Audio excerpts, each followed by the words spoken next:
Sawa. Tunamshukuru Mungu sana kwa ajili ya siku ya tarehe 29 ya mwezi wa 3. Nilikuwa na watumishi wa Mungu, mchungaji mwinjilisti Moses mimi jina lake linanichenga kidogo, lakini tuko na mtumishi wa Mungu Elibariki Chima. Nilikuwa nao ibadani kanisani, lakini baadaye kwa kweli nikaona ni vyema nikawatembeza wakaja kuangalia ofisi yetu ya jimbo la Arusha, na tunashukuru Mungu kwamba wameangalia, lakini pia tumewapeleka kwenye jengo letu la kanisa la Arusha mjini mahali hapa ambalo Mungu akijalia wiki hii watahamia rasmi kwenye jengo hili wiki ya Pasaka. Kwa hiyo tunashukuru Mungu sana kwa uwepo wao, wamekuwa baraka kanisani, lakini pia wamefurahia mahali hapa ambapo tumehamia kwenye jengo letu jipya la ofisi ambapo tumenunua karibu milioni 300 kama Moses alivyosema kwenye maelezo yake. Amen. Amen. Mungu awabariki sana. Asante. Karibuni sana Arusha.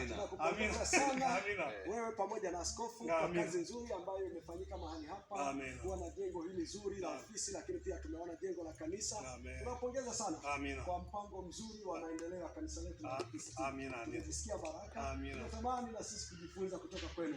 Mungu awabariki sana. Amina. Mungu awabariki. Amina. Amina. Yaani na wachungaji wote ambao wameshiriki kutoa sadaka hizi. Mungu awabariki sana jimbo lote la Arusha. Na nyinyi kama viongozi, Mungu amewapa neema kama dira. Kwa hiyo Mungu awabariki sana. Asante sana. Lakini pia kwa sababu inawezekana msijue, kwa kweli tumepata ushirikiano mzuri kutoka kwenye parish zetu. Jimbo letu lina parish karibu 43. Parish karibu zote zimeshiriki vizuri kwenye utoaji mpaka tukanunua hili jengo. Hatujapata kukwama mahali popote, na tulimaliza kulipa hili jengo kabla ya muda ambao tulikuwa tumekubaliana na mwenye kutuuzia. Sasa hivi tuko kwenye harakati ya kubadilisha usajili kwamba iwe kwenye jina la FPST.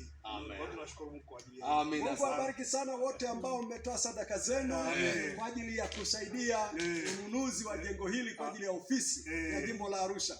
Kila mtu ambaye amenyosha mkono wake, Mungu apate kumkumbuka katika majukumu yake na katika njia zake za utafutaji.